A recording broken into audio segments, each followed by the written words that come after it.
Come and fly away with me. Come and fly away with me. Come and fly away with me. Hey you guys, welcome back to my channel. Hey HARASDOLLS, welcome back to my channel. We are here with another story time podcast edition. So whatever you're doing, if you're cleaning, you're studying, cooking, rolling a spliff, whatever you're doing today when this video uploads, you know what I'm saying, tap in, put your AirPods in, because we got something on the docket list to talk about today. You see me? I'm about to tell y'all why I grind. You see me?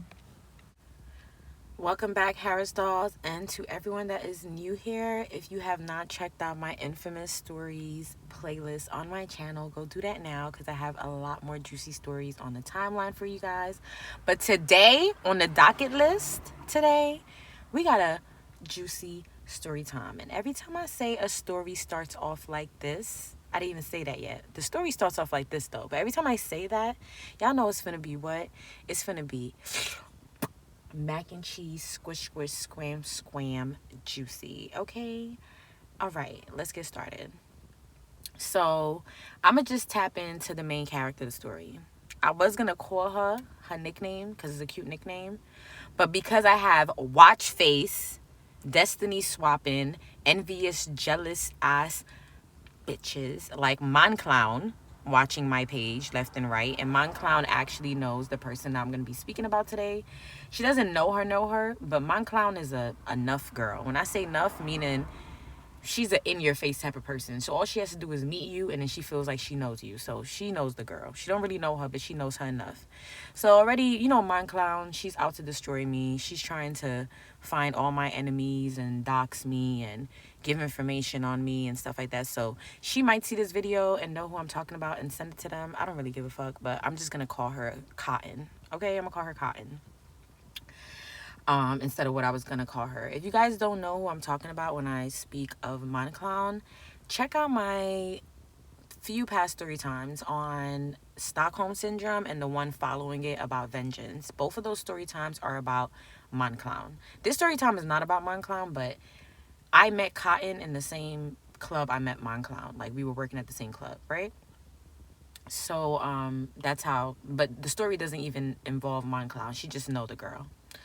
So, if you guys don't know who Mon Clown is, she's basically this destiny swapping asshole who met me.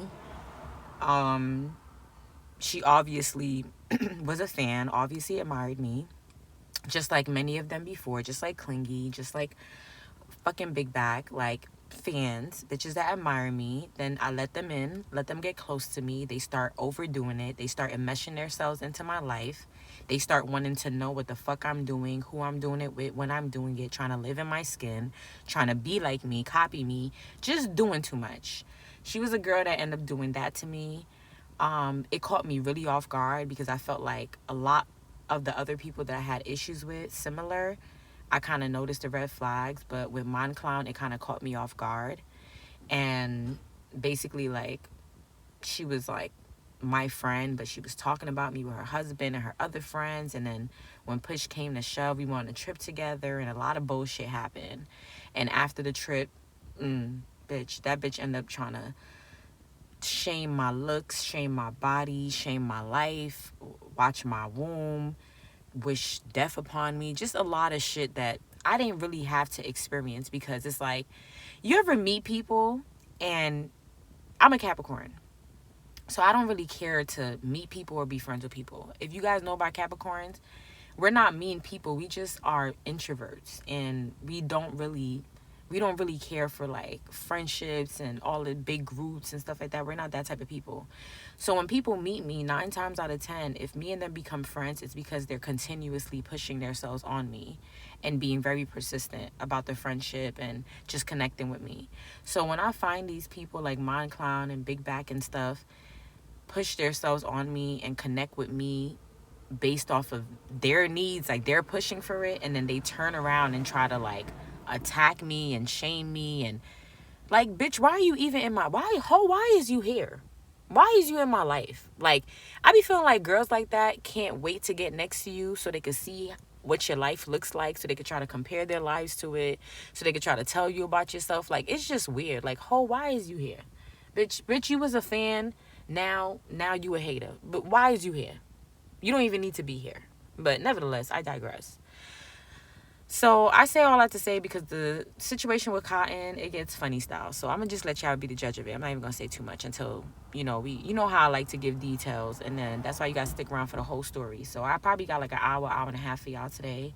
I don't have a 3-hour long story time. I usually like to give my longest story times when I'm on camera. But as you guys know, I'm traveling right now. That's why my videos are so far in between. That's why a lot of gifts haven't reached my subscribers yet. Like, I'm traveling right now, but my stability starts within like a week or two, right? So I'm about to be back in motion, back to scheduled programming, okay? My Shayla will deliver, okay? Mail lady has delivered. I don't call myself a man. Mail lady has delivered. But look, nevertheless, let's stick to topic, right? Okay. So,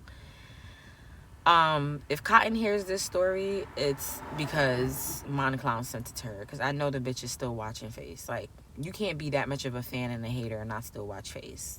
Bitch, I'm great. And I'm going to continue being great, bitch. Bitches like that like to watch to see if you're going to have a downfall. Bitch, never. You told me to go and unalive myself. Bitch, never going to happen. God said not yet. Okay? God said, Sarah, you got things to do. Okay? God said, Sarah, you got shit to accomplish. God said, Sarah, you got paths and journeys to walk down. Okay? So I meet Cotton in the same place I meet Monclum, at a club. We're all working at a club. We're bartenders, bottle girls, etc. Right? So this is the thing. I had been seeing Cotton. I hadn't seen her all the time, because you guys already know if you guys know how to bartend in bottle girl scene in New York work, you only got a steady job if you like really are connected to like a club owner or a promoter, or you're fucking them. Sorry to be so about it, but if you're not in one of those 3 categories where you're fucking them, or you're well connected with them, or whatever else I said. What else I said about connected, fucking? Yeah, pretty much those are the 2 things that you need to have a consistent schedule in those scenes, right? Outside of that, if you aren't doing any of those 3 or bringing in, a lot of customers and stuff like that, you're not always going to be on a schedule. So when I had started bartending at this club, of course, I used to see Cotton from time to time, but I wasn't always on the schedule. Cotton, yes. Cotton was mostly on a schedule because she had a good connection with the club owner, and she had a lot of customers and clientele that she brought into the club as well. So I would only see Cotton whenever I would get shifts. Cotton is a pretty girl, very beautiful, tall, slender, looks like a model. She has a very flamboyant personality, like very airy style, very out there. Like, she knows how to, like, she's the life of the party. You know what I'm saying? I sometimes I envy that, because I'm a Capricorn. I'm such an introvert.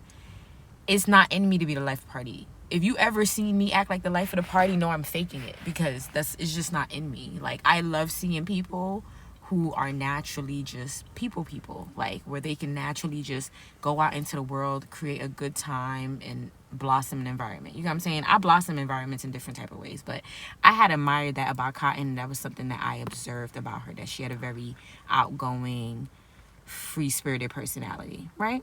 Very easy to talk to, hang out with, whatever. So, like I said, I see her from time to time, but we don't talk. Like, at the end of the day, we are competitors. Yeah, we are all behind the bar with each other, but we're all competing. Every cash register is trying to make the most money for the night. Is trying to get the best customers to sit at their bar, etc. So the girls, unless they know each other, they're friends, and they partner with each other at cash registers, they don't really fuck with each other. We don't really talk that much and stuff like that, right? So her and I never really spoke at all, but we would see each other. So if you guys haven't noticed the trend in my stories, that once girls see me right off the rip, they are a little standoffish with me because they like I said, women have an inferior sense of nature. So as soon as they see me, they already feel like, oh, look at this bitch. She's competition. She's pretty. She got dimples. She got a nice body, like beautiful smile. Like I already know all my qualities. You know what I'm saying? Like they be noticing all that stuff about me. So they already be standoffish off the rip with me. Right? But one thing that I've noticed as a trend is as soon as girls realize that I have a skill set attached to me, like the fact that I'm a designer, and that's rare for women, and that's rare in the black community in general. And it's also even more rare to find a black woman designer, period, point blank. That's just not a career that's like we're broad in. You know what I'm saying? If you think about fashion designers, you think European white men. You know what I'm saying? That's the predominant demographic of the fashion industry. So when people in my community meet me and they realize that I have a skill set and stuff, it's like a light bulb goes in their head. And I hate that because it feels like I can never just truly connect with people based off of who I am. It always comes attached with the fact that I'm a designer, right? So I say that to say that Cotton and I had never talked, or we probably exchanged little awkward smiles and hi byes here and there, but we never, not even hi, no, not think about it, we never even say hi bye or awkward smile. Like we just see each other type shit, right?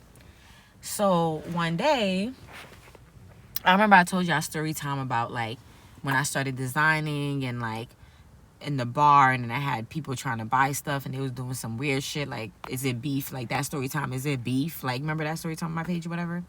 So girls in the club started noticing that I was a designer. You feel me? So I had that one issue with that girl with the is it beef story time.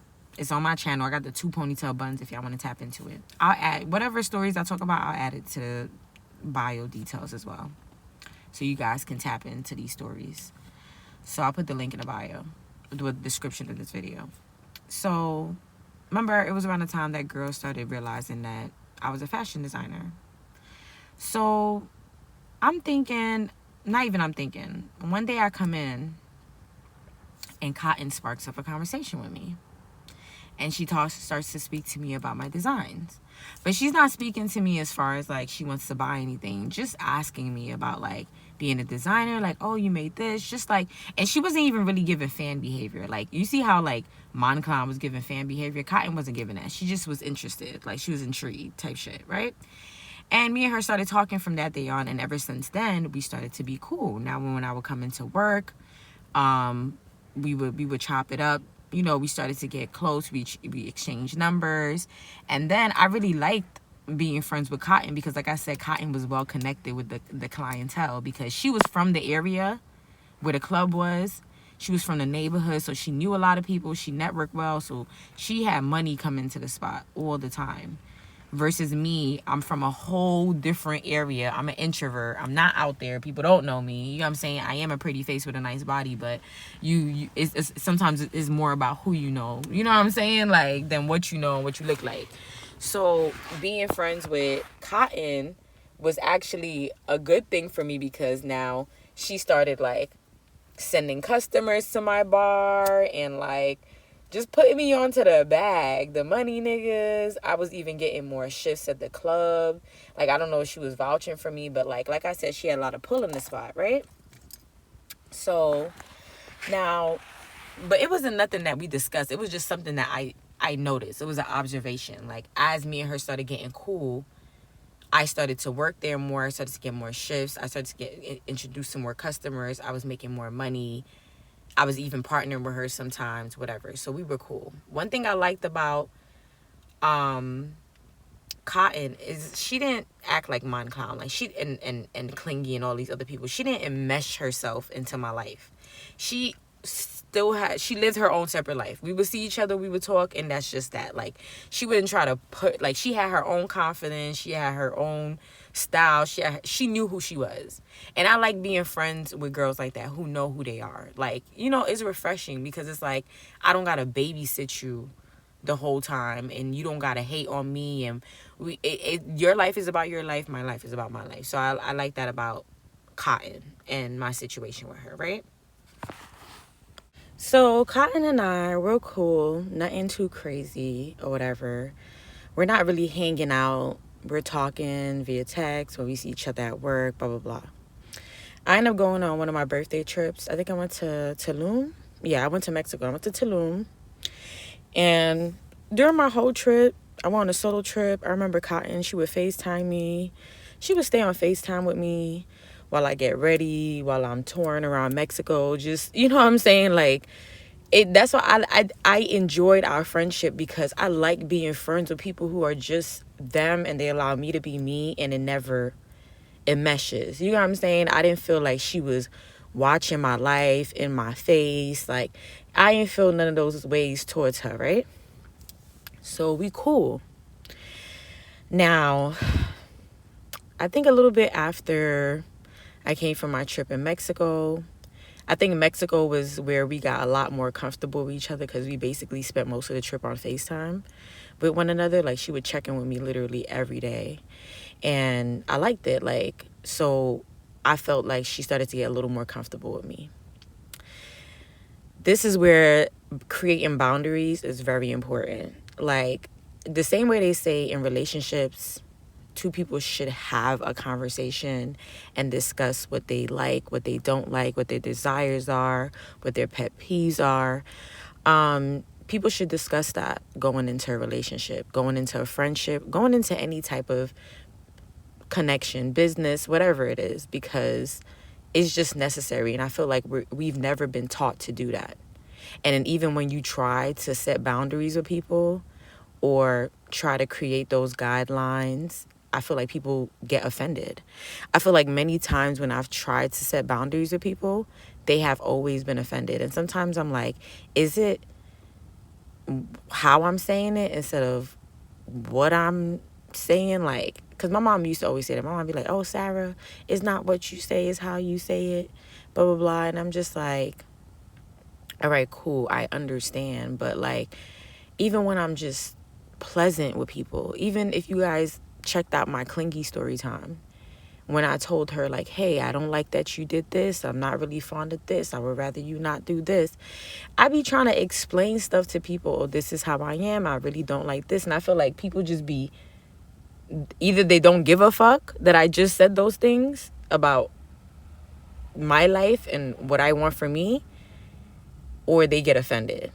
And it's so fucking annoying sometimes. Like, it's really annoying, because it's like, you can't want to be a part of my life under your own circumstances. Like, I don't ever go into anybody's life and feel like, oh, I'm going to be in your life based on how I move. Like, you can't do that. That's, building a connection requires work. It requires understanding who someone is and respecting who they are as well, and accepting them for who they are. And if you can't accept somebody, then you should get the fuck out their face. But you shouldn't be forcing people to adhere to your desires or needs or whatever, and then while you're fucking, what am I trying to say? Like, you can't be just crossing people's boundaries. Like, and I feel like people are just very accustomed to crossing people's boundaries. I feel like that's something that's just, there's no boundaries in this motherfucking culture. Like, there's nothing. So, not just this culture, in this world, like the modern world today, there are no boundaries. Like, even yesterday, like, sidebar, this white guy, he hit on me. Older white guy, I think he's 60 or 66, one of those. He was on the job, he had his post office uniform, but he was definitely giving me like serial killer vibes. But he was cool, and like, you know, he was talking to me, and then like, as I kept trying to like get him to like, okay, well, you know, it was nice meeting you, but you know, I really have to go right now, and like, I gave you my information, whatever. I gave him my my text-free number or whatever. I gave you my information. You know, contact me, text me or whatever. I'll text you, and you know, we'll see, whatever. I'm never opposed to meeting a sugar. Like, you know what I'm saying? Like, he started talking about how he bought his house for this amount of money, and I was worth a couple of millions, whatever. He living long, you know. I ain't never too ashamed to get me a little sugar. You see me? So I keep that in the back of my books. But am I just about to just place you into my life based on your needs and wants and stuff from me? No. You're gonna have to relax, calm down, and literally, he would not let me get out of the conversation. Like, as politely as I kept trying to get out of it, he just kept pushing and pushing. Like, and then I realized, oh, he has a boundary issue. Till I finally, like, my phone rang, and it was like, I was like, thank God, heavens, like, because I was about to get rude with this man and just walk away. And then he ended up calling me between yesterday and today a total of 6 times. And I didn't answer not one call, and I had texted him back and said, like, he sent me a few texts. Oh, I'm just worried that you might not like me and stuff like that. I'm just like, sir, I just met you. Relax, nigga. I'll get to you when I fucking get to you. Fuck, relax. Like, and then when I told him, like, yeah, I'm busy right now, whatever, but I will contact you when I'm free up, he was just like, whatever, it is what it is. And I'm just looking at him like, oh, what is wrong with people? Like, y'all old with no boundaries, y'all young with no boundaries, y'all dumb with no boundaries. Like, get me off planet Earth is not a real place. Like, come on. I'm a person that I really have no issue respecting people's boundaries. I'm very keen on that. I'm very big on that. Like, I want my boundaries to always be respected. So I say that to say, me and her did not have a boundary conversation. And I feel like that's something that I haven't really ever had with friends. Like, I think I tried recently in the past couple of months, like, to try to have boundary conversations with people. But they're not getting far. Like, they're not really getting far. If you guys have any suggestions on how to have boundary conversations with people and fucking get them to understand, like, you're not entitled to me or my time or anything from me, and you need to compromise with me, and I'm gonna compromise with you for a connection to build, but outside of that, this is not your show and you are not running me type shit, drop it in the comments, because I need help with that. Because I feel like if I had boundary conversations with people in the past, I would have avoided a lot of shit that has gone on, right? A lot of fuckery. And when I say fuckery, I mean a lot of fucking nonsense. So now, one day, I'm talking about boundaries, right? This is why I say that. So one day after I, like, come off of my trip, whatever, maybe like a few weeks pass, she calls me. And normal, she always FaceTime me. That's something that we've already discovered comfortability with. I'm a person that I don't really allow people to FaceTime me. I feel like it's a conversation we need to have first. Like, I'm not just about to be answering my FaceTime for any and everybody at any point in time. Like, I don't, like, anywhere I could be looking any type of way, anywhere I'm at, whatever. Like, I'm not, you just FaceTime, you just two in my face. Like, I feel like I answer FaceTime for my family, but outside of that, like, no. So she FaceTimed me, but we already were accustomed to FaceTime each other, so I had no issue with that. But when I get on the FaceTime, I see it's me, her, and somebody else on the FaceTime. Whoa, bitch. Do not put me on three-way with Nathaniel, with nobody. Do not put me on three-way with nobody. I feel like I hate that shit. And I've always known when I was on three-way, even when bitches would try to mute. Like, bitch, I know I'm on three-way, bitch. Like, the sound just hits different. Or the call dropped miraculously and you had to call me back. Now it sounds different. Like, just different shit like that. But I just feel like that's very intrusive. Like, even when Monclown had put, if you guys know the Monclown story, when she put me in a three-way text with my new phone number with her homegirl that she invited on my trip without asking me permission first. And then that same homegirl used my phone number to harass my phone line, call me and text me, telling me to unalive myself and threatening me and all this stuff like that. Like, just, I feel like once you put people on three-way with somebody without their consent, you give somebody else proximity to that person. How do you know that I want this person to have direct access to me? And then it's a FaceTime. So it's like you put me on FaceTime. You don't know what I look like, where I'm at, what I'm doing. You might be comfortable with the person that you have on the other FaceTime line, but that doesn't mean that I'm going to be comfortable with it. You feel me? So now, I pick up the call. When I see it's three-way, I'm like, I immediately turn off my camera. I turn off my camera and I start talking like, who's that? The first thing I asked was, who's that? She like, oh, that's my little sister. But like when she say little, not that younger. Like I think Cotton is like 27 and then her little sister is probably like 23 type shit, right? When we talk about little, we're not talking about like little girls. Like we talking about like adults still. She's my little sister. On the line, whatever, she's trying to introduce us.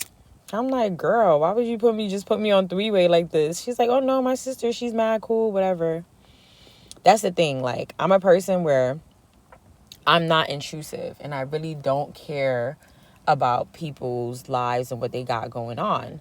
So when hey, how you doing?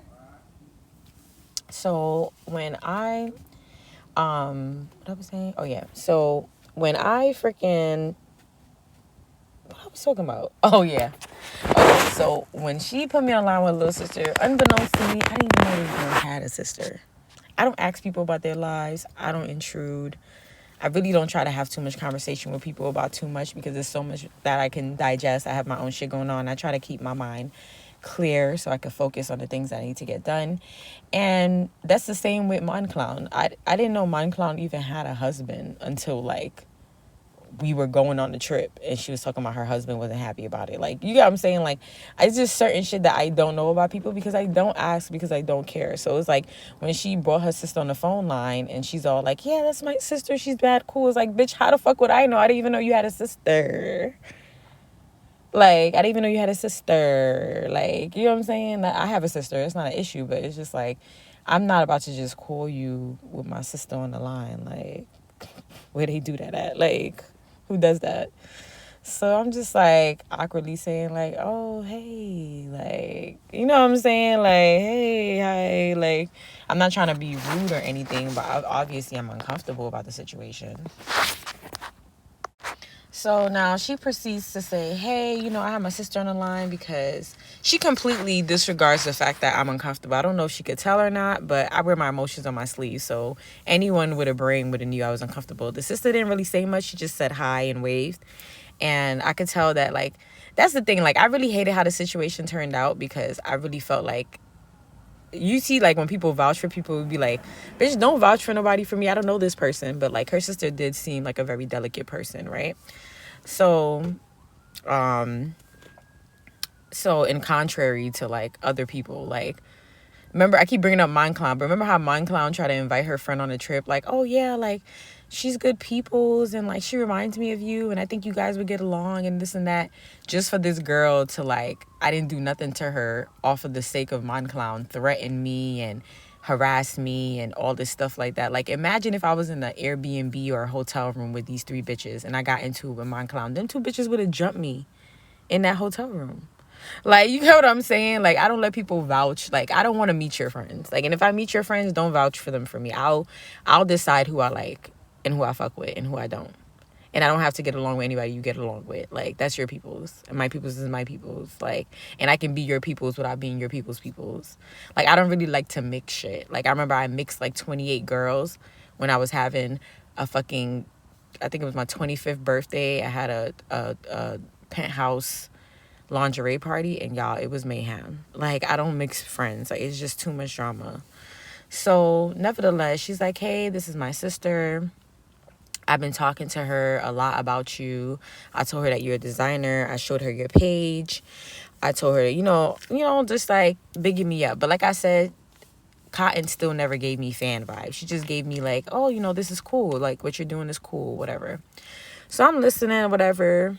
I got my camera off. I got my camera on the initial screen, because it's like, bitch, I don't know you for you to be just, I don't care if you're her sister, you're not about to just be all up in my house, all up in my face, like, the fuck.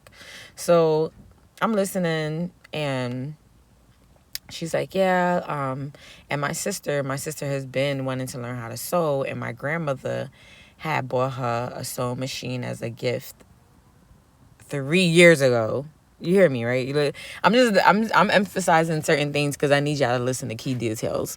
So she was like how her grandmother had gave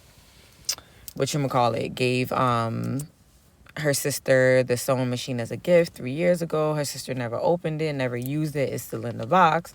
They're showing me on FaceTime how the sewing machine is still in the box and everything, right? So I'm looking or whatever. I'm like, interesting. So I'm just like, well, y'all asking about warranty? Because if y'all asking about warranty is up on that shit. Like, in 3 years, you ain't opened the sewing machine. What you want me to do about that? Like, I didn't really know where they were getting at. So she's just like, oh, no. Like, I kind of wanted to, my sister wanted to know if you can teach her how to sew. So I'm just like, I mean... A lot of people has asked me to teach them how to sew, and I've always had to say no because it's kind of like I learned how to sew through YouTube. And then there was a dressmaker that I had who made a couple of dresses for me. She made my prom dress. She made some of my birthday dresses or whatever. So when she would make my dress, I would kind of sit with her and watch her. And it was by default. Like, I didn't want to sit and watch her, but she used to rather me be there so that she could make the stuff on me and shit like that. So I used to just end up seeing the process. And then I tapped in through sewing, watching YouTube videos. And then when I was at FIT, I studied business. I was in a business school, but I used to go over to the design school because I had friends there, and I had a Professor Cohan. I would never forget her, a small, old Jewish lady. She's so sweet, so beautiful, so cute. And she used to give me all the like leftover supplies that the alumni left over after they graduated. And she used to let me sit in the back of the classroom while my friend and his castmates, like, they had a class. And I used to just sit in the back. As long as I was quiet, I can get a free class type shit. Like, that's how I learned how to sew. So I didn't really learn the books way. Like, there are certain people who they got seamstress down pack. I know how to design. There's a whole difference. You know what I'm saying? Like, there are people who know how to sew, and which are called seamstresses, and then there are people who know how to design, which people who create designs, like, they know how to sew too, but they're more of creators. Like, there's a whole difference. So when people ask me to teach them how to sew, I always find it very difficult to say yes, because it's like, I don't have a formal way of sewing. I literally, if you guys seen the process, which you guys will see because that's what I've been working on, of how I create shit, you guys are going to be like, what the fuck? Like, I am like a chop shop. Like, literally, I'm one of those people, like, if you ever seen those movies where people are just picking up pieces of stuff and just running this way and doing that way and throwing paint here and then boom, a masterpiece. That's how there's no structured way for me creating. I create differently each time I tap in. I go in a different way. So it's like, I don't know how to teach people how to do that because I never know what I'm going to do to get from point A to point B. I just create a method, right? So I was trying to explain that to her, like, oh, I don't really know if I can teach you how to sew because of the type of way I sew, plus the time. Like, at this point, I was working a full 9-to-5 job. I was in corporate. And I was also bartending on the weekend. So it was kind of like my schedule was already full. You know what I'm saying? And I wasn't even really sewing that much at that time. Like, I had I always go through eras where I put down a sewing machine.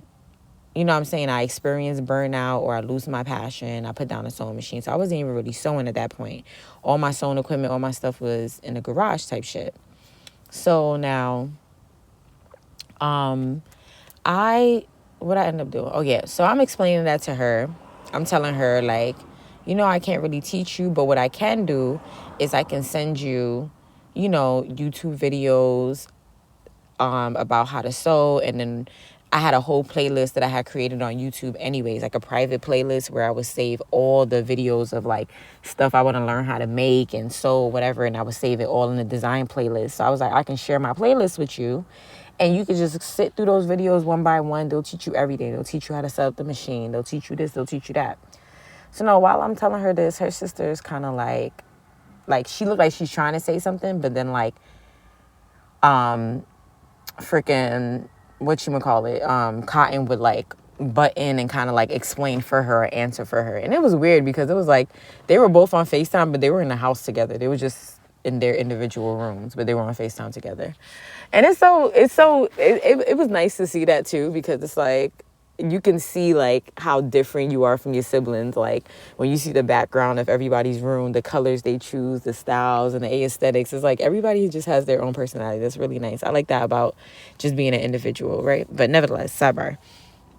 So yeah, so because like her sister was more like zen like her room was very earthy, and then Cotton room was more like rock star Nicki Minaj-ish like type of thing. But so now I'm trying to explain that. So now freaking Cotton, she's just like, no, like my sister, she wants you to teach her. Like she likes your stuff, like the stuff you make, she wants to make those type of stuff. Like, so she wants you to teach her. So now her sister's like, yeah, like I wanna learn how to sew like you, like create the stuff that like you make and stuff like that. So I'm looking at her like, bitch, I can't give y'all my sauce. Like, what the fuck? Like, y'all asking for the whole recipe right now, bitch. Like, what do I look like sitting here and just volunteering my services and volunteering me to teach you how to do something that I've been curating for like half my life at this point? Like, you know what I'm saying? I started sewing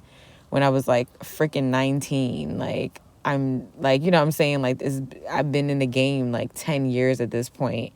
It's like everything I know is a curation of 10 years, and I'm supposed to just sit down and just hand that over to you because you finally want to open up the fucking sewing machine that your grandmother got you from 3 years ago.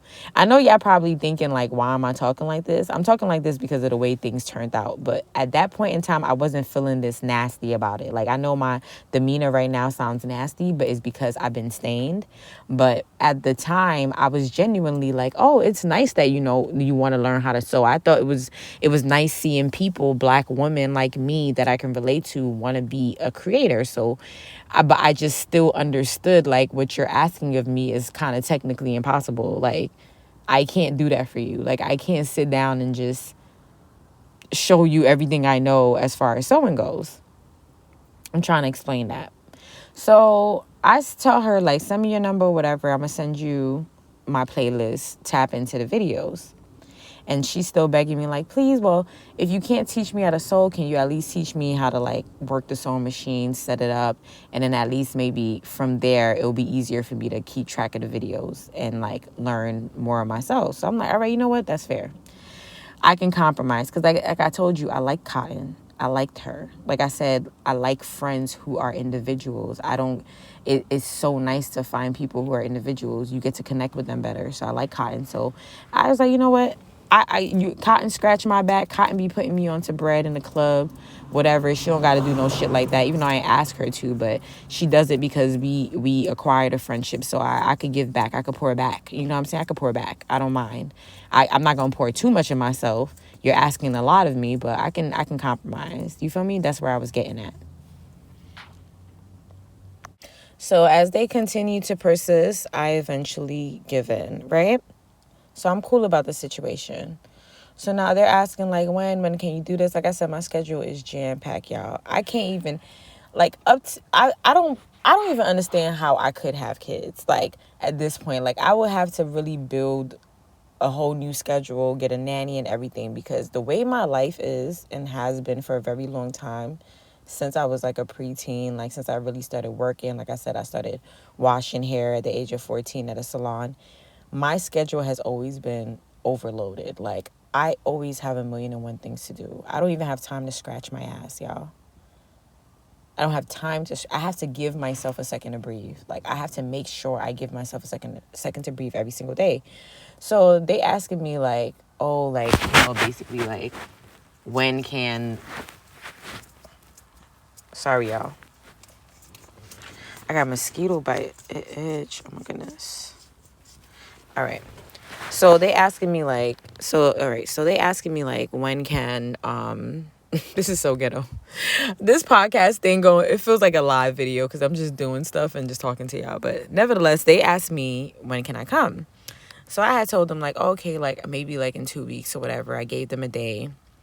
And then I was like, I get off of work at 5. So you know, by the time I get home, get my stuff, she didn't live far from me. So I said I should probably be there like around, give or take like 7, 8 o'clock or whatever, but I'll link you.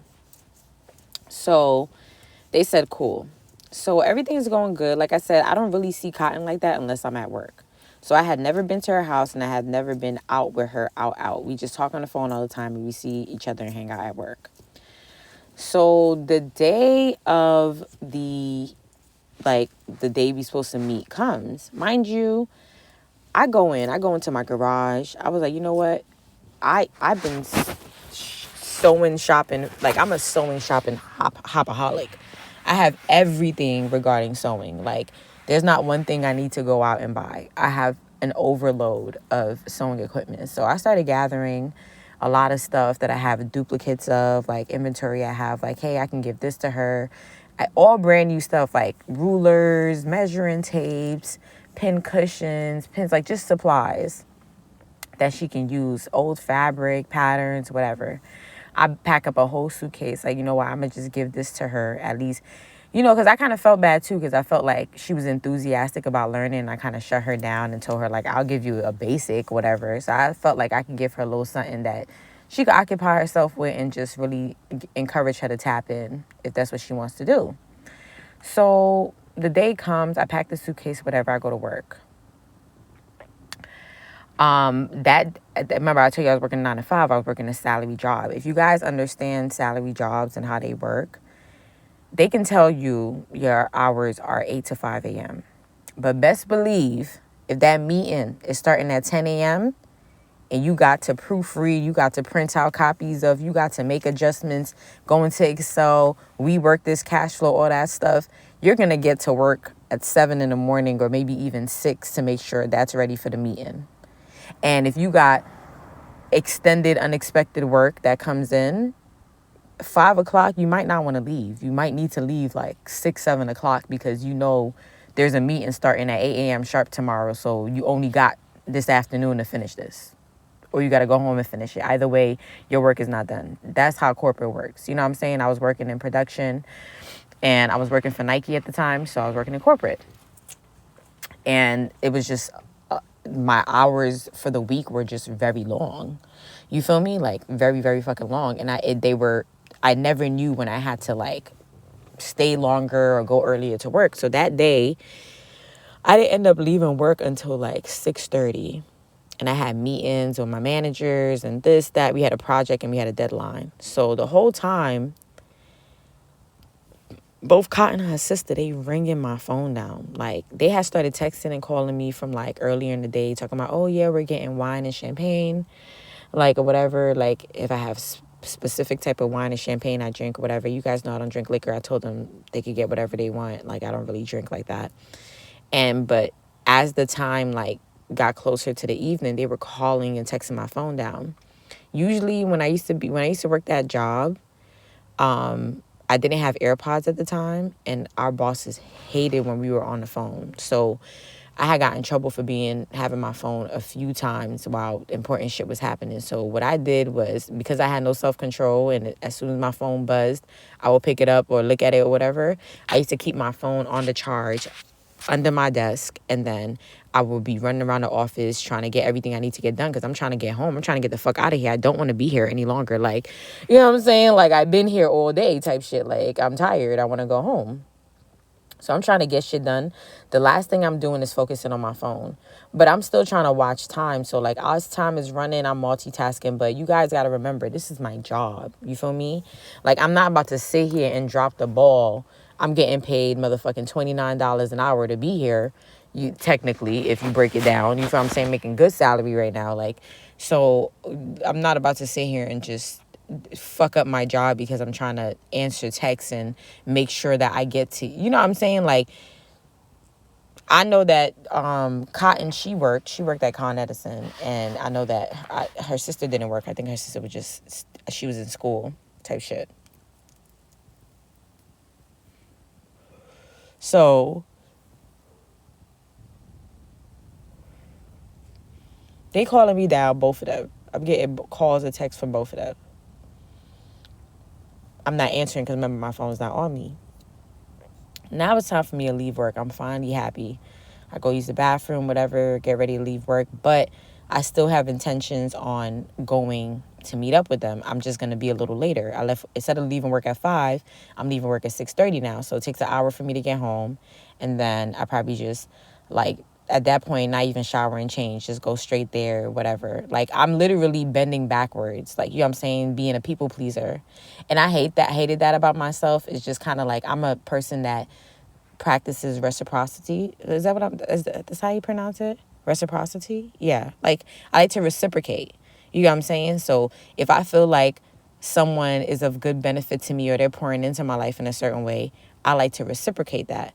But sometimes there's a thin line between giving too much of yourself and reciprocating. You feel me? Because at this point, I'm working full time Monday to Friday, and then I'm still trying to get work done at work, be the best employee I can be, and then rush home and then come and help you do this. Like, you know what I'm saying? So working with your schedule, it's just a lot added onto my plate. Like, I didn't sign up for this. Like, I didn't ask you to teach you shit. Like, I don't want to do this. Like, this is not something I wanted to add on to my plate. Like, I have a million and one things that I need to do, but I'm just trying to be a good friend in a sense, like build good friendships. Like, you know what I'm saying? I do feel like good friendships are built on people pouring into each other. So I just wanted to pour in back to my friend type shit, even though it was under very circumstances that I personally like wouldn't sign up for. Like, especially when it comes to my craft, I really don't like to mix my friendships with my craft, because as you guys have witnessed in a lot of my story times, every friendship I've ever had that fell out is always focused on my design career. I feel like I don't ever fall out with a friend and be like, oh, you fucking dentist. Oh, you fucking nail tech. Oh, you, like, I don't do shit like that. But me being a designer just always comes up in a friendship, and it's pretty fucking annoying. So I don't really like to mix the two, but I had already agreed to it, and I was just going to stick to my word. So as I'm leaving, I'm on the train. I remember texting her sister back first. I text her sister back first, telling her, like, hey, sorry I missed your call and text, but, like, I got delayed at work, but I'm leaving now. So, you know, I know I was going to say I was going to get there by, like, 7, 8, but I probably don't get there until, like, 9, which is cool. I can stay till, like, 11 or whatever. I'm bending because I really should be going to bed, walking my dog, eating, showering, washing my ass, and getting ready for work tomorrow. That's what I really should be doing, and reading my book and doing whatever I need to do around my house. Maybe clean my room, wash the dishes or something. Like, I need to be doing something for me. So, answering emails and doing my day Haras Nyc business. Like, it was a lot of stuff I had going on, so that I barely had time for. So I just felt like I was giving mad courtesy. So I text her sister that or whatever, but by the time I finished texting her sister, I'm in the train at that time, so I don't even get service anymore. So when I come out the train, I think my phone died, something like that. My phone died. I didn't have access to my phone no more. But I remember the last text I told her sister was like, hey, I'm on my way home and I'm still going to make it there. But I had never got a chance to answer back Cotton. I didn't get to call back anyone. I just answered the sister. So I freaking get home. I think my phone died. I charged my phone. I immediately, like, warm up my car. It's winter at that point in time. I warm up my car, and I'm sitting in my car just waiting for it to warm up so I could head over to their house. As I'm looking through my phone, I'm literally about to call Cotton just to tell her, like, hey, girl, I'm like 5 minutes away. At this point in time, it wasn't even that late. It was like 8 something. I remember it was 8 something. I had just finished walking my dog. It wasn't even 9 o'clock yet, and I was just about to call Cotton and be like, hey, I'm going to be there no later than 9 p.m. I felt like the original time I told them was 7, 8, so I felt like even though I was getting there for 9, it wasn't too bad, given the circumstances. So I'm about to hit up Cotton back. I think I was about to call her, text her back. I opened the text messages, and I'm reading, like, yo, when I say, like, the sister, she called me, like, 2 or 3 times, and she texted me twice, but it was simple text messages, like, hey, are you still coming? Whatever. But Cotton, she called me at least 20-something times. Like, I remember I was looking like, God damn, bitch, is it an emergency? Like, the fuck? And then she was texting me mad paragraphs, and then she sent me a voice note. So I'm reading the paragraph. Mind you, I was just about to just call her before even opening her text, but I ended up just opening the text. I don't know if I decided I was gonna text her or whatever. So I'm reading the text, and all of a sudden in the text it's talking about, oh, it started off like you could see somebody anger and frustration building up, because first she started like, hey, can't wait to see you later. Then it was like something along the lines of like, oh, did you get the text about the wine? And then it was along the lines about, what time are you coming again? Then it was, hey, are you getting my messages? Hey, I called you. It's about to be 5. Are you off yet? Did you leave work? Blah, blah, blah. Like, it was just kept going. Like, then you started seeing the frustration, like, damn, girl, it's like 6 o'clock. Like, hello, blah, blah, blah. She started getting frustrated. You could see it reading the text. Then the last text before the voice message, I don't remember everything verbatim. She was like, really? Like, my sister is dead sitting at home waiting for you. I'm like, what the fuck? So now listen to the voice message. Oh my God. My Shayla. Y'all, Cotton is going off. Mind you, the bitch don't even sound like she's at home. She sounds like she's out somewhere, because I could hear like background music and like people talking, and like her even like stopping in the midst of what she's saying to talk to somebody else. So she sent me a voicemail. I don't know if she's drinking. I don't know if she lit. I don't know what the fuck she at. Eventually we ended up finding out that she wasn't even home. She went out drinking after she left work. She was out drinking with her coworkers or whatever. So she, mind you in front of your coworkers, bro, and you sending me a voice note like this. She on a voice note like, wow, that's mad crazy, Sarah. You have my sister sitting waiting for you. Way to disappoint her. You're like the biggest disappointment ever. I sat here and talked about you highly to her. She was mad excited to meet you, excited to learn from you, excited to work from you. And you got her sitting at home like a sitting duck.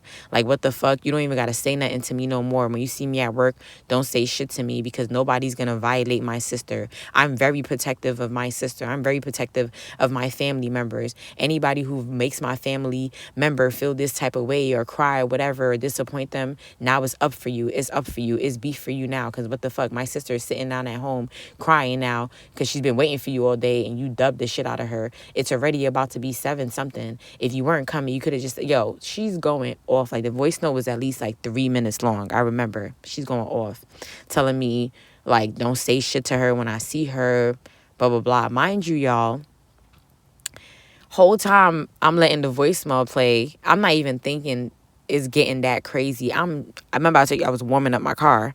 I'm driving. Remember I told you I live like a 7-minute drive from her. I'm on my way to her crib. I'm on my way there. Reading these texts and listening to this voicemail. Like, what the fuck? By the time that voicemail ended, I bust the biggest U-E, okay? I bust the biggest U-turn known to motherfucking mankind, bitch. If you ever seen a fucking wide-ass, sharp U-turn in your life, just know I did that shit. I didn't even have the space to do it. I didn't even have to J-turn, brake turn, nothing. I busted straight back to my crib, because you got me fucked up. You guys, I wish I still had my old phone, my phone that they stole, because I still had the voice note and the messages. I would have posted it here. The disrespect that she sent me in that voice note, bro, I was flabbergasted, because I just felt like it was uncalled for. And yes, she sounded a little bit inebriated, like she sounded a little drunk. And she was a drinker. She was a person who drank a lot. And she was always high off that liquor. But not in a bad way. She was a happy drunk. Like, whenever she drank, she was happy. But this time, she was nasty. Like, she spoke so nasty to me. And it's like, I had never experienced that from her during the short time that we were friends. So it caught me by surprise. And I immediately just bust a U-turn. So now I was like, should I call her back? I was like, nah, I'm not going to call her back. Yo, like, she said what she said already. Don't say shit to her. I don't even got to explain myself. Like, at that point, I don't even got to explain that I was at work. I don't owe you explanation, because you already crossed the line and disrespected me. You know what I'm saying? You already crossed the line. You talked to me like I was your servant, like I owed you something. Like, you paid me for some shit and I did not deliver to you. I don't owe you shit. The entitlement be fucking crazy to me if you really think about it. And I hate that. I never feel entitled to people and nothing they have. And, yo, my mom has taught me so much fucking manners, bro, I don't ever have the spirit of entitlement to me. Even when I feel like someone's taken from me, I go the legal routes to get my shit back, to get reciprocation for my shit. I don't ever do no bullshit, or you know what I'm saying? It's just kind of like, what the fuck? Like, bitch, you act like you paid for a service and I reneged on it. Like, the fuck? So now I was even gonna call her back. I was gonna block her, but I was driving back to go home. So as I'm driving back to go home, she's calling me. Even after sending me that nasty ass voice note, she's calling me. So I answer. I didn't even say nothing. I let her talk. So she's like, "Where are you? Are you? My sister's waiting for you. Are you still going there? Blah blah." Like, she's still talking crazy. So I'm like, "You said not to say nothing to you. So I don't got shit to say to you." I was like, "You're not gonna talk to me like that." Like, I started checking her and telling her about herself. Me and her started shouting back and forth at each other, and I think, who hung up the phone? Oh yeah, she hung up the phone, because I started getting nasty. I don't know what I forgot, y'all. I don't remember what I said to her, but I didn't get nasty as in like, bitch, fuck you, this and that. No, when I get nasty, like, I tell you about yourself. Like, I started telling her, like, you feel, you're very entitled. You're not entitled. Like what I was saying to her? I was saying stuff like, "You're not entitled to me. You're not entitled to my time. How dare you, the audacity." Like, I was talking to her like that, and she was just like, "You're not about to ruin my night." And then she just hung up in my face. So I blocked her. Like, bitch, I'm not gonna call you back. I'm not playing these games with you. I blocked her, blocked her sister. Sorry, she got caught in the crossfire. Blocked her Instagram, blocked everything. Like, bitch, you got me fucked up. So now remember, I blocked her, so I didn't hear from her. The next time I see her was like 2 weeks later, was when I was on a shift at work. So, like I said, I was annoyed by the situation, but I wasn't even too pressed about it, because I'm not new to this shit. I'm true to this shit. When have I ever been in a friendship where a bitch could just fuck with me for me? And it has nothing to do with me designing, or me designing hasn't been a factor in the demise of the friendship or something. Like, when has that never been an issue? It was just something that I was just used to, so I didn't make nothing of it. Whatever. I lost another friend because of my skill set. Whatever. Cool. Whatever. People feel like they're entitled to me and can distract me because of what I know how to do. Cool. Whatever. Sucks to be a black woman in America with a skill set. You get punished for it instead of praised and fucking elevated. So now I see her at work. She comes to me and she's smiling like, "Oh, you still mad?" And I'm looking at her like, "Bitch, still mad? Bitch, fuck you. Like, bitch, you're like, I'm not one of those people who play these little friendship games where y'all be fighting each other, talking to each other crazy, and then all of a sudden y'all back friends again. I don't do that. Once you cross me, you lost me. One strike, you're out. One strike, you're out. Nigga, the fuck is you talking about? I'm not playing those games with people. I can't deal with that trauma. It's too heavy on my mindset. Like, it's bad enough that we have to go through it with men in relationships, but now I gotta freaking hold on. Like, yeah, I'm not trauma bonding with you niggas, and I'm not trauma bonding with you girls. Like, I was gonna say ichis, but I'm trying not to curse as much anymore on here. But I'm not trauma bonding with y'all. For what? That's me practicing bad spiritual hygiene, as in my level of guru always talk about. Like, why should I sit here and trauma bond with you if we can't communicate to a point where we're not disrespecting each other, and we can't agree to disagree, and we can't respect each other's boundaries and feelings and all that stuff like that? Like, bro, there's no point in having a friendship. Same with guys, same with girls. So I felt like when she crossed my boundaries and she disrespected me the way she did, when you let people, I'm not saying not to forgive people, but when people cross certain fucking boundaries, especially when they're not apologetic and they don't find accountability on their own, they're just gonna do it worse the next time. So the next time you feel like I disappointed you, or I didn't please you in a certain type of way, you're about to just be cussing me out when you feel like it. Bitch, no, that's not about to happen. Like, you're not about to be especially knowing that I was bending over backwards and I had packed a suitcase full of supplies, and I even agreed to do something that I wholeheartedly didn't even want to do. And that's the thing. That's why I said that gone are those days where I'm doing shit for the sake of somebody else wants and needs. I'm not doing that shit no more. If we're friends and you need me to reciprocate, bitch, we're gonna have to find something else for reciprocity. But I'm not doing what I don't want to do.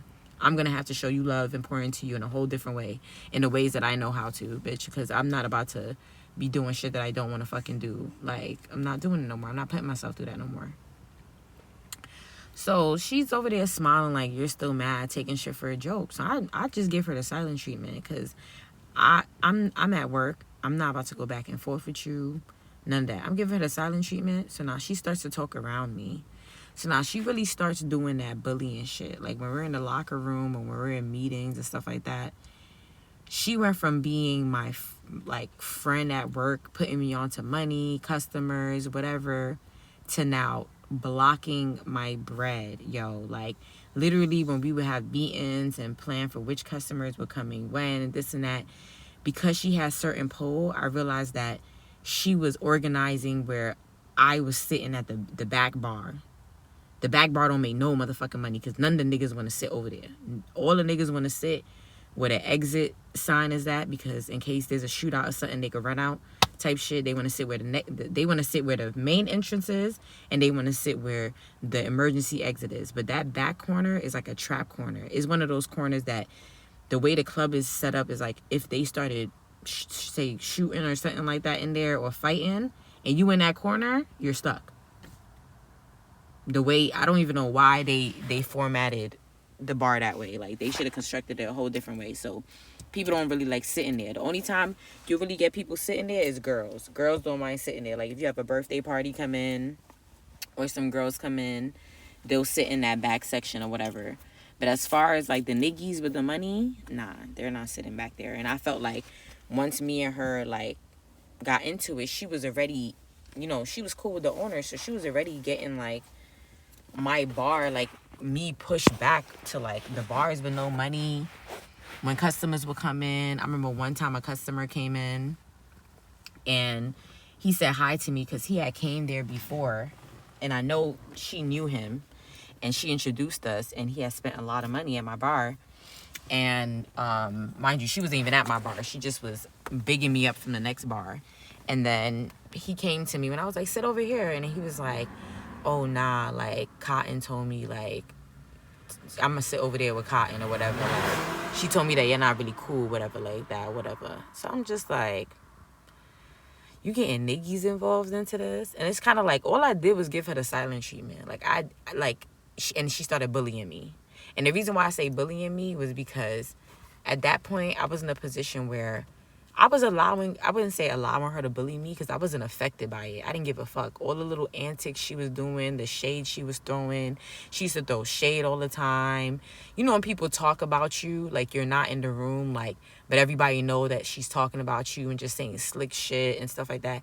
I was just ignoring her because it wasn't affecting me, but she wanted it to affect me. I just didn't understand how it got so catty. We were cool. You felt disappointed because I missed an appointment or showed up late or whatever the case may be. You went overboard with your reaction. I turned around and gave you the silent treatment. And because of that, now you're bullying me at work. You're using your hierarchy. You're using your longevity. You're using your connections to make sure that I don't eat, which is crazy. That's very passive aggressive. So this goes on for like, I kid you not, like a month, right? To the point where I was like, yo, I'm about to go work somewhere else. I'm about to hit up another promoter and try to get in somewhere else because I'm not eating over here. Like, here's another instance where you mix friendship with work and now it's affecting your money. Look how I had to quit my job when I was working with Clingy because shit just got so overwhelming that I chose my mental peace. At some point, it's like, even when you're at work, and even though, like, I'm a person, like, yes, like, I don't want my money affected, but if me earning this income is affecting my mental peace, what's the fucking point? If I'm going home and I'm mad at the world, I'm mad at everybody in my house, I'm irritated, I'm emotionally fucking drained and stuff like that, what's the point of making this money if I'm not even happy? So I try to just take myself out of environments where I'm not thriving and I'm not accepted and I'm not celebrated, and that's how I started to feel over there. So one day, Cotton gets drunk. It's around her birthday time. I think they had like a whole birthday party for her at the club. But I made sure not to work that day. I didn't want to be on shift that day, but I worked that day after. So you know how people have their continuation, like part 2. Like, so I guess she was having a part 2. So she was working that day. She got extra drunk. I'm sitting in the locker room after work. She comes in. Oh, we need to have a conversation. We need to have a conversation. Like, yo, this girl's forcing herself on me, like grabbing me, like, no, you're not gonna ignore me. We need to have a conversation. You know what I'm saying? I thought we were cool and you did this. I'm like, bitch, you've been cock blocking my money for weeks. Oh, well, if you're not gonna talk to me, you can't eat off my customers. First of all, if a nigga walks into the spot and he likes me and he wants to spend money at my bar and spend money on me, what does that have to do with you? Yeah, you may know him, but bitch, you don't control his pockets. That's his money. So the fact that you were even doing shit like that, going out your way, and them, whoever agreed with you, them simp ass niggas, fuck them and their money. Cause fuck out of here. That shit is petty as fuck. I hate politics, bro. I hate politics. As much as working like, you know, these jobs off the books and shit brings you a lot of cash, untaxed or whatever. What is taxed? Everybody gotta make their cut. Everybody make their cut off of your money. The bar, the owner, everybody make their cut. But nevertheless, it's still tax. Like, it's just not government tax. But it's good money, but it comes with so much politics and bullshit. Like, in a snap of a finger, your money could be affected. If you guys ever watch Gorgeous Doll, who works at the strip club or whatever, and every time she got into it with, like, drama, she would have to, like, move or leave the club. Now she's suing the clubs and listen, it's just all that money comes with politics, because your money could easily be affected. Somebody could just fill away towards you, some petty shit could happen, boom, your money's affected, your livelihood's affected. It's so fucking weird. So I'm trying to explain that to her, like, bitch, I don't want to talk about nothing else because you already done affected my livelihood in the worst way this whole past month. Oh, you can't blame, if you didn't make enough money, that's you. You got to bring your own people. You can't blame me for gatekeeping minds. My peoples is not going to spend money on a bitch that I don't fuck with. But that's what's just so fucking crazy, is because prior to me and you even talking or being friends, I was making money in a spot. Me and you would say, we wouldn't even say hi. I was going to say we say hi and bye. We wouldn't even say hi and bye. We just used to see each other. Like, we just didn't have much interactions at all. And I was making money there. I've seen a lot of people that you knew that came to my bar and sat and spent money. You didn't have no objections. You know why? You didn't know me. You had nothing, no issue with me. You didn't know me. It wasn't that you didn't like me or not like me. You just didn't know me. So you didn't really care. You didn't have nothing to say. But now that I gave you proximity to me and we built a connection, and that connection is now in the drain. Hey! Hey! Hey! Y'all, these motherfucking cats, boy. Do you hear me? Yo. Oh my gosh. Listen. Listen. But nevertheless, I'm not even going to tap into the cats right now because they be just piss. PMO, okay? Very heavy on the PMO. But nevertheless, yeah. So it was just kind of like, that's the whole thing that's scary about, like, having friends and relationships and spots. Is like, that's where I'm stuck. It's like, that's where I'm stuck with networking. Like, I'm an introvert, so I naturally don't want to really fuck with people. So it's hard for me to network. But then again, it's kind of like, I would network if it didn't come with so much fucking drama. If people acted fucking normal. Like, you know what I'm saying? Like, if people didn't mix business and personal feelings and stuff like that, it would be easier to network. But now I'm scared to connect with you. Like, I go into certain places where I'm a mute. I don't want to connect because I don't want something personally to be exchanged and it to affect what I got going on here, because it's happened too many times. So now she's sitting here and she's trying to freaking have this conversation with me, but it's getting heated because me and her are not seeing eye to eye.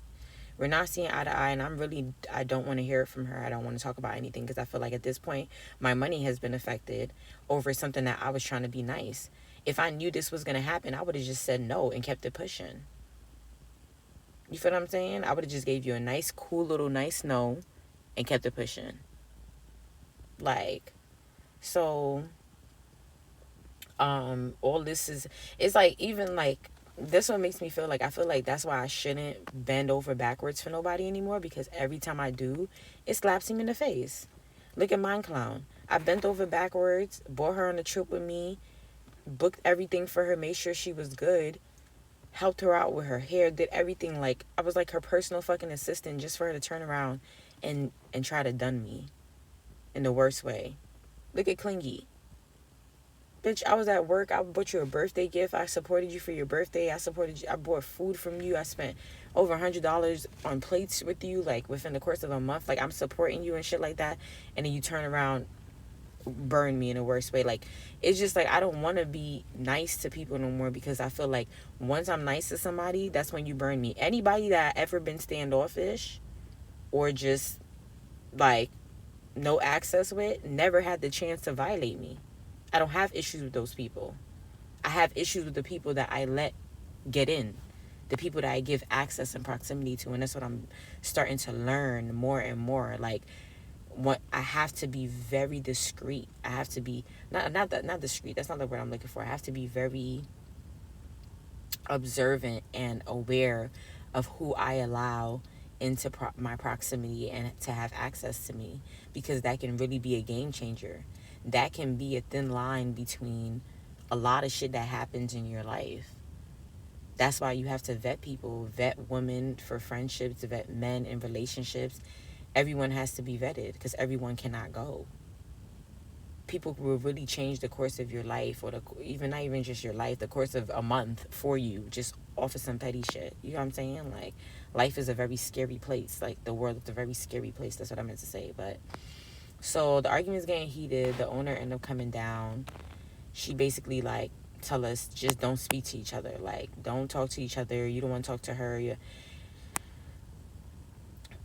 Cotton is still going. She's like, no, well, if you don't want to talk to me, I'm going to make sure that every time you come here, you're basically, like, every time I come here, I feel like I'm not making no bread. Like, she's like, since you feel like I'm stopping your bread, then I'm really gonna stop your bread. Since you feel I'm stopping your bread, I'm really gonna stop your bread. Like, the fact that she even felt like she had the power to say that, it's like, bitch, I don't gotta deal with you, and I don't gotta deal with none of that. So guess what I started doing? I finished working off the last couple of shifts that I had, that the owner had given me.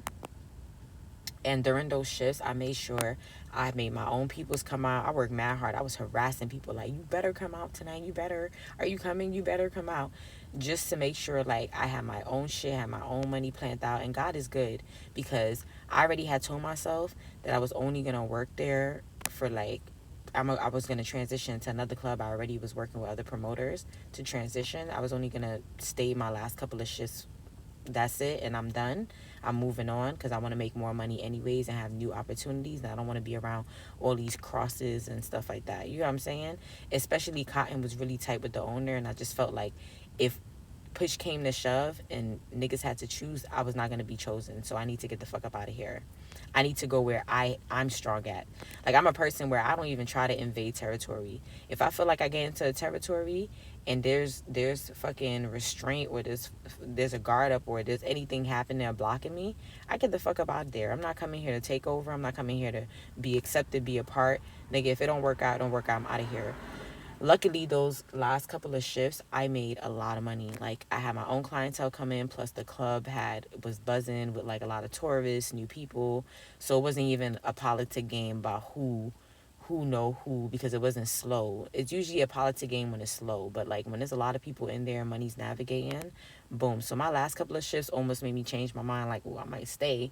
But I just felt like God was just sending me off with a bang, and he wants me to go where I thrive. He don't want me to stay where I'm going to be feeling like I'm being drained, depleted, unaccepted, all that shit like that. God don't want you in places like that. He don't.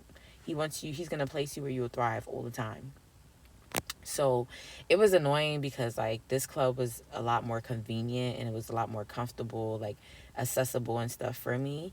And then the next place I had started working at, although I was making money, the commute was more expensive, and it was longer, and it was straining my body. Like, by the time I got to work, I was already tired, and by the time I got home, I just was ready to fall out. Like, you got what I'm saying? So because being up all night and then the commute on top of it, so everything has its pros and cons, you got what I'm saying? But I was happy that I left, because I felt like the new place that I ended up working at, I had a much better experience. You feel me? Like, I had a way better experience, and then I knew not to connect with people. Like, it was to the point where I started taking lessons with me. Like, all right, what happened here, and how could I change that moving forward? All right, cool. This is what happened. I'm not letting people in too close. I'm not allowing this. I'm not. It was given that. So I started protecting myself a lot more, which is the reason why I felt like I had a better experience, because I knew how to navigate now, because I knew how dangerous people were, and I knew how easy everything can shift based on somebody's personal feelings. So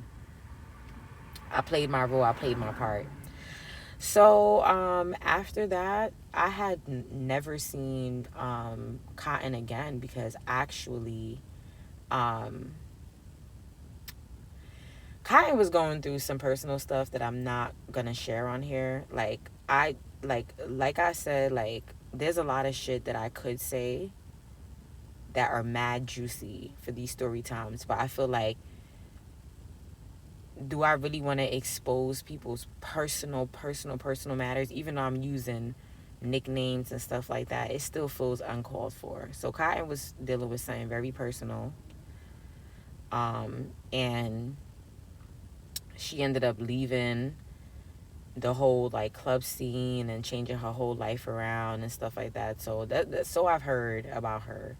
I've never kept in contact with her, never saw her again, or whatever the case may be. Watch Face Monclown was telling me about it, because, she's always watching everybody face. But I think Cotton converted into, like, Islam or something like that. I'm not too sure, something along those lines. But I wish her the best. Like, honestly, like, even though she technically bullied me, it was bullying in a sense of the definition of bullying, even though I didn't feel offended by it, because I didn't really give a fuck. Like, fuck you, bitch. Like, when I leave out of here and go home, bitch, I don't think about you, like, type shit. Like, do whatever you want, I don't give a fuck. But I didn't wish her bad, because I just felt like, after analyzing the situation and even hearing about her converting to Islam, I just felt like Cotton, she's just one of those people that was just living life, going nowhere fast, living a fast life, and then she had to deal with the consequences of it. And she probably just was a person who didn't know how to deal with her anger, or misdirected her anger. I've been there. So I try to give people grace. I really do, unless you don't deserve grace. There's certain people that I talk about on here, Clown, Clingy, certain people, Big Back, don't deserve no fucking grace. But there are people that I still give grace to. So, yeah, that's what ended up happening with that story, whatever the case may be. I'm happy I didn't have to deal with her again. I'm happy that, I love when, like, something happens and the resolution is that we get to move on. I really wish that people could disagree or part ways without all the drama and the antics, like, but people are just not mature enough for that. So when I do have situations where I get to just move on, and this situation is not latching on to me, and the other person gets to move on, it happened, it is what it is, it's unfortunate. I love situations like that. I hate situations where the shit just keeps going and gets nastier and nastier, when we really don't have to fuck with each other. Like, it's that simple. It's really that easy. Y'all don't agree with each other. Y'all not compatible. Somebody this and another person don't like. You guys really just don't have to fuck with each other. That's a whole concept of free will. I don't understand why we have so many unalivings, physical fights, ongoing arguments and battles on the internet, on the phone. But I don't understand how shit gets that far. Like, bitch, I don't fuck with you no more, and you shouldn't want to fuck with me no more. Let's go our separate ways, move on. Shit dragging just be crazy to me. It just shows a lot of emotional immaturity, you know what I'm saying? So one thing I did appreciate about that situation is that I never had to deal with that shit again. Like, I went my fucking way. Cotton ain't never bothered me again. She ain't go out her way to bother me. I respect that about her, even though she was trying to bully me in a spot. But it is what it is. Like, bitch, deuces. You ain't gonna catch me again to fucking make me feel any type of way or disrespect me. Like, I take myself out of situations. I don't ever stay in those situations and be like, I'm dealing with this and this person's doing this to me, this and that. No, I remove myself. It's that simple for me. I don't know if it's a Capricorn thing, but it's really that simple. If you're ever in a situation where you feel harmed, you feel unaccepted, you feel any negative type of feeling, disrespected, whatever, remove yourself. Remove yourself. That can be the difference between life and unaliving. It could be the difference between your peace of mind and stress. Like, literally, remove yourself, which is what I did.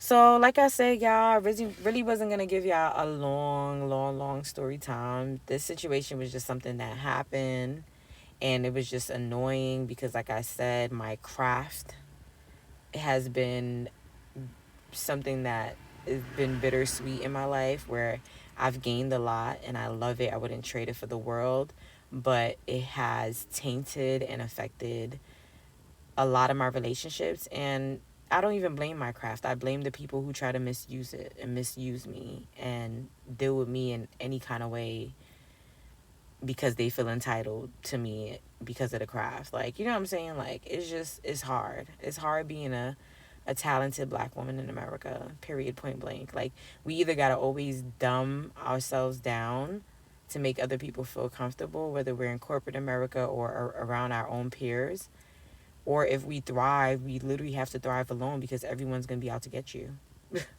It's like there's no in between. There's no gray areas, black and white.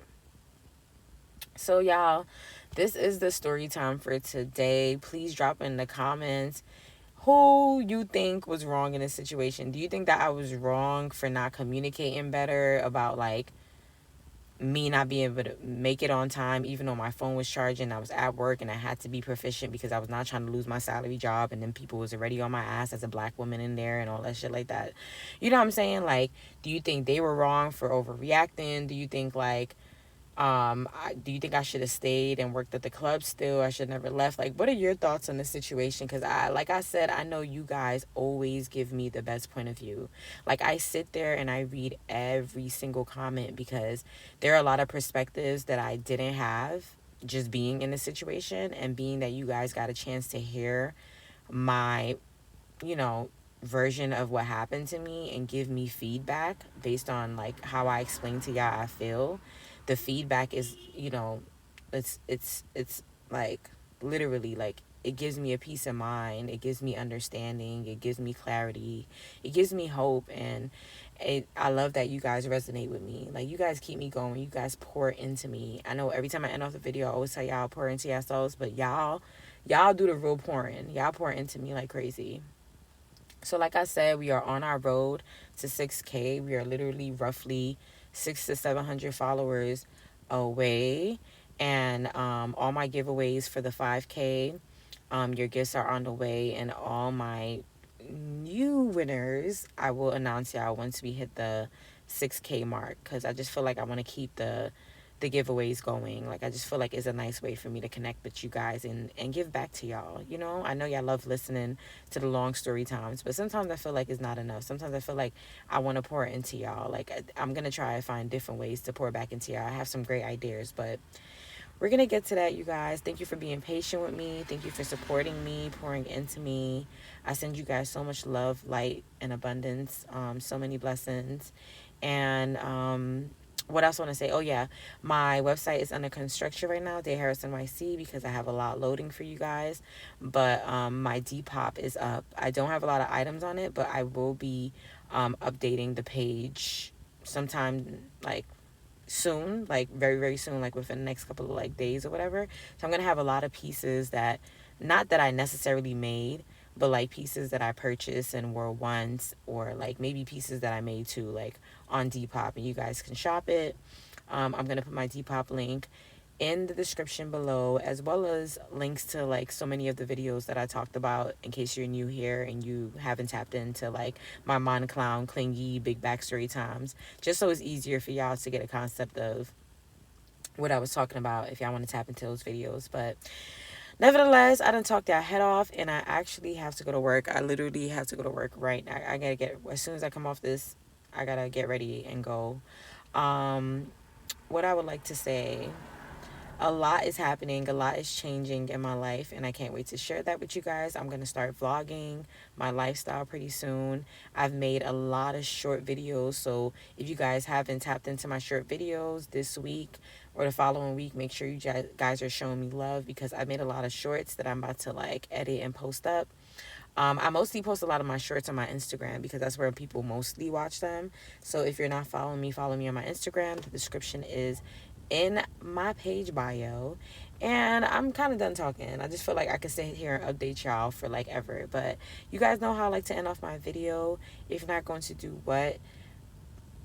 If you're not going to do anything else, make sure you like, comment, and subscribe.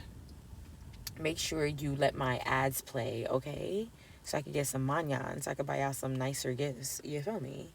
The more money I make, the more money I can give it back. You know, I grind money pon my brain, do a CT scan, money pon the brain, make you to pay your girl. You feel me?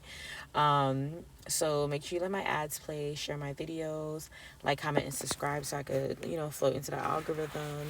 And if you're not going to do anything else, make sure you pour it into yourself.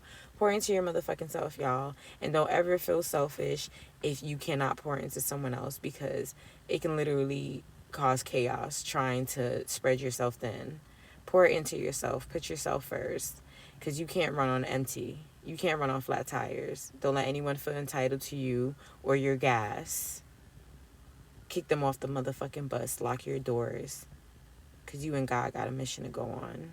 Okay? Period, point blank. Let me stop. I love you guys. Mwah, mwah, mwah. I can't wait to see you guys in the next one. Hopefully is a face video, and hopefully it's 3-4 hours long. I do have a juicy thing that I want to talk to you guys about. I just got to figure out how to format it before I discuss it, because there's so many components and I just don't want to spin y'all head too much. But yes, I'll talk to you guys soon. Love you. Bye.